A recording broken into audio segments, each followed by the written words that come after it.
This dealership in countryside Illinois is reportedly one of the unlucky ones. Chrysler has written to all of its 3,200 dealers to tell them whether or not their franchises are going to be terminated. More fortunate is Jack Phelan's showroom. However, he believes Chrysler didn't need to do this since it won't save them any money. We don't feel we're an expense to the corporation. We feel we generate our own money, we pay our own expenses. I sign the payroll for my employees, I pay the union dues, I pay the health and welfare benefits, I pay for that car as soon as it's shipped from the factory.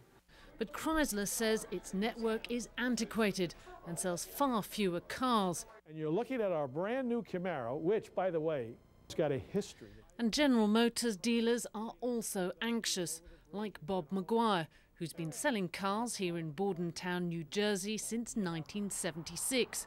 He's worried he'll receive one of the rejection letters GM is sending to around 1,000 of its dealers.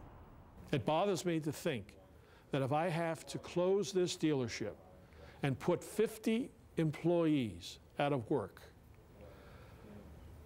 there goes the college education for their children, there goes the mortgage payment on their home, there goes their sense of security for their family. You can almost see how it grew by looking at the year of the buildings. Bordentown is the very picture of small-town America. But as the mayor explains, the cost to communities like this one can be considerable. Well, we've recently had a Ford dealership close, and the impact there has been considerable.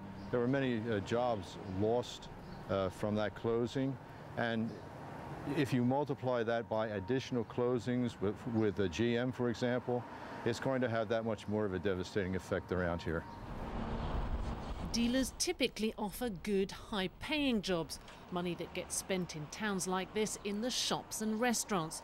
The loss of that spending could damage an already fragile local economy. Detroit is hundreds of miles from Bordentown City, but the problems of the car industry may be felt on main streets like this one across America.